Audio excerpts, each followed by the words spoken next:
An individual I've been working with was very excited to accept an offer today. But then she became concerned about the process of resigning, which she didn't have a lot of experience with.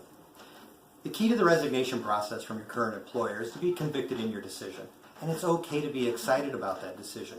Many people go in to resign to their current employer and act as if they should feel bad, like they're doing something wrong, like they're being disloyal, and that's just not the case. It's okay to be excited. Of course, your current employer, if you're a valued employee, is going to have a tough time replacing you. And the person you're resigning to is probably imagining how much more difficult their life is going to become now that you're gone and replacing you, and that means more work for them. But honestly, that's about them. That's not about you. And it's okay for it to be about you and be excited about a good move.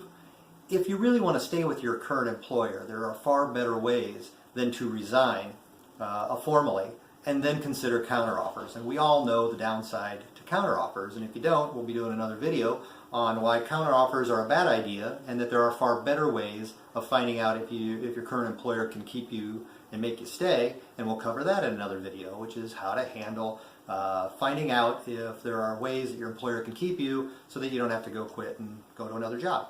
But when you resign, most people make the mistake of just not being really clear with their decision. And generally what happens, if we role play this a little bit, you go in to resign, you say, I'm sorry, but I'm going to be taking another position. And they say, well, they act surprised, of course, and they say, is there anything at all that we can do to make you stay? And unfortunately, most individuals don't want to say what they should say, which is, I'm sorry, there is absolutely nothing you could do at this point to change my mind. I'm really excited about this new opportunity for my career, myself, my family. And I value the experience I've gotten here, and I'm just ready for my next step. And that's very clear to say there's absolutely nothing you could do to make me stay. Instead, what a lot of individuals do that creates even more stress for them is to respond like saying, well, I can't think of anything that you could do.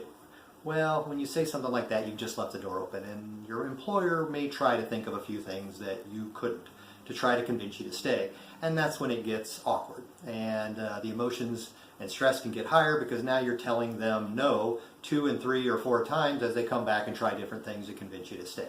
It's just better to make a clean break, handle it very professionally, and let them know that there may be an opportunity and you would enjoy the opportunity down the road to work together again.